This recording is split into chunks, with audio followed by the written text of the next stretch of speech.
नमस्कार मित्रांनो, स्वागत आहे अनिल टेकवर. आज आपण कंडिशन रेंडरिंग बघणार आहोत. कंडिशन आपली नाही का एखाद्या युजर आता उदाहरणार्थ नाही का एखादा युजर लॉगिन आहे त्याचं युजर नेम वगैरे दिसलं पाहिजे नाही का एखादा लॉगिन नाही तर त्याला लॉगिन पेजवर रिडायरेक्ट करता आलं पाहिजे. तर आपली पहिली कंडिशन आहे इफ एल्स स्टेटमेंट तिने आपण बघू कशी रेंडर करायची. इथं पहिल्यांदा आपल्याला कॉन्स्ट ब्लॉक इन ओके इथं आपण ट्रू करू.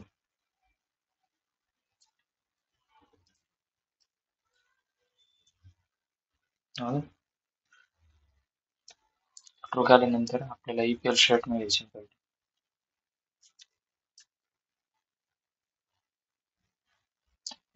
इज लॉग्ड इन बरं का हे पासवर्ड आपण येतो.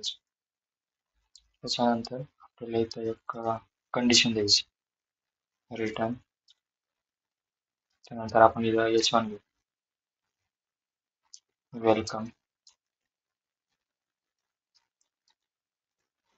युजर. ओके लॉगिन असला तर येईल वेलकम युजर, नसला तर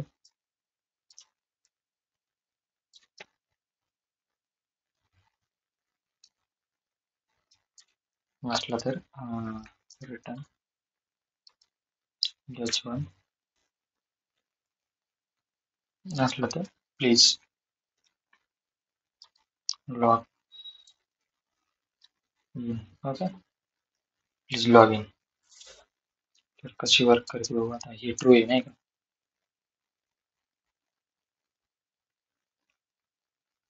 वेलकम युजर पहिली आपली कंडिशन एल्स मधली एक्झिक्यूट झाली म्हणजे कमन झाली. तर युजर इथं ट्रू आहे. इथं आपण फॉल्स केला तर आपण बघू आता काय येतं. Please log in. ओके म्हणजे लॉग इन असल्यावर please log in, log in असलं वेलकम युजर. आणि आता आपली दुसरी कंडिशन आहे using ternary operator. Ternary operator आपण कशी रेंडर करायची. ओके आपलं पहिलं const log in logged in okay equal to true.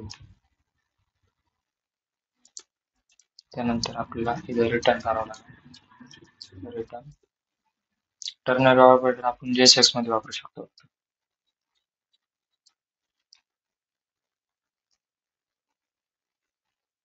त्यानंतर कर्ली ब्रेसेस मध्ये logged in okay question mark ternary operator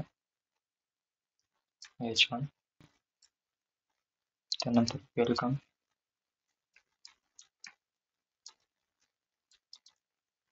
user okay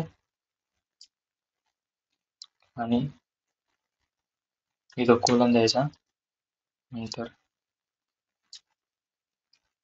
H1 घेऊ प्लीज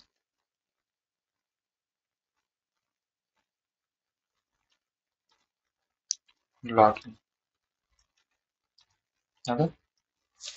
त्यानंतर आपण सेव्ह करू वेलकम युजर म्हणजे आता युजर लॉग इन तर आपण इथं फॉल्स केलं. Okay please log in okay user log in असला फॉल्स नाही गेली. फॉल्स कंडिशन कुठे गेली. हिने चेक केलं इज लॉग इन नाही का आहे का नाहीये. मग याच्यामध्ये ह्या कोलनच्या पलीकडे गेली कंडिशन. ओके मग ही प्लीज लॉग इन एक्झिक्यूट झाली. ट्रू असलं तर हे येणार पहिली कंडिशन नाही. फॉल्स असले तर हे येणार. आता आपण दुसरे बघू लॉजिकल ऑपरेटर लावून बघू आपण नाही कंडिशन रेंडरिंग लॉजिकली कसं करू शकतो. लॉजिकल अँड पहिला const equal to true okay notification true असली म्हणजे एखाद्या युजरला नोटिफिकेशन आली तर आपण कसं करू शकतो. रिटर्न राउंड प्रोसेस त्यानंतर इथे आपण H1 घेऊ वेलकम इथं आपल्याला कंडिशन द्यायची नाही का आज नोटिफिकेशन अँड ओके. त्यानंतर आपण पी टॅग घेऊ. पी टॅग मध्ये आपण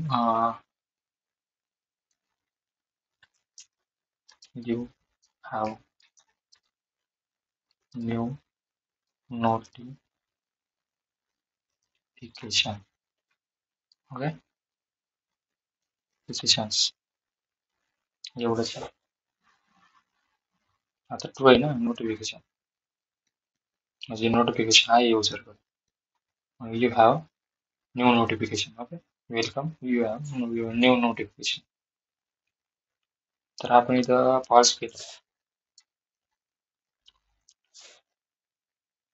तर काहीच नाही येणार.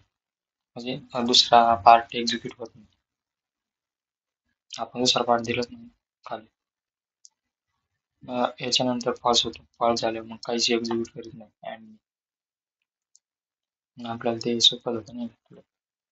त्यानंतर आपण एंड लाईन इफ लावून बघू नाही का. End line if with function आपण कमेंट वापरू.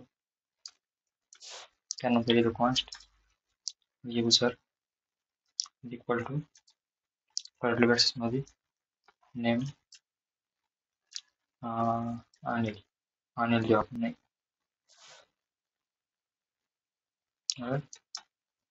त्यानंतर आपल्याला इथं रिटर्न करायचं. रिटर्न देऊ मध्ये घेऊ आपण h1 मध्ये आपण डायरेक्ट कंडिशन लावायची नाही का. फंक्शन मध्ये लावायची नाही आपल्याला. End line if user okay question mark one till साईनचं असतं नाही का ते दाबायचं. हॅलो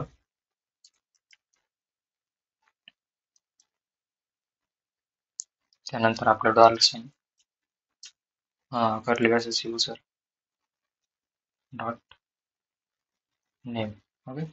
हे आपण नेम इथं पास केलं. युजर असला तर हॅलो युजर नसला तर हे कोलन त्यानंतर आपण गेस्ट ओके सेव्ह करू.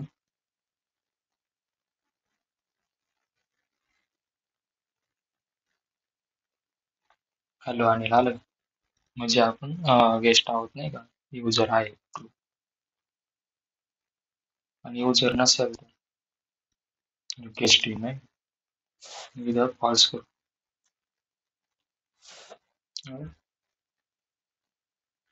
त्यानंतर मग इथे गेस्ट इथं म्हणजे तसंच आहे. टर्मिनल ऑपरेटर सारखंच आहे फक्त याच्यात नाही का H1 मध्येच आपण हे केले. टर्मिनल ऑपरेटर मध्ये आपण काय करतो आपल्याला दोन एलिमेंट द्यावं लागतं नाही का. याच्यात एकच एलिमेंट मध्ये आपण कंडिशन लावली H1 मध्येच आणि आपण याच्यामध्ये कसं केलं दोन एलिमेंट घेतले नाही का. इथं H1 घेतला इथं एक H1 घेतला म्हणजे दोन एलिमेंट लागतात. आपण स्ट्रिंग मध्ये पण लिहू शकतो टर्मिनल ऑपरेटर मध्ये अडचण नाही. हे होते आपले 4 टाईप. अजून एक टाईप असतो स्विच केसचा पण तो नाही आता एवढा यूज करत नाही का. फक्त आपल्याला आता आपण जास्त मध्ये टर्मिनल ऑपरेटरचा यूज करतो किंवा याचा तर नाही करीत एवढा. आपण केव्हा करतो युजर वगैरे नाही असं हँडचा पण नाही करीत. लॉजिकलचा आपण JSX मध्ये नाही करीत. कंडिशन रेंडरिंग साठी करतो आपण नाही का. हे ट्रू असेल तर हे होईल नाही का असं. तर ही होती. कशी वाटली व्हिडिओ कमेंट सेक्शन मध्ये कळवा. मित्रांना शेअर करा सबस्क्राईब करा. धन्यवाद.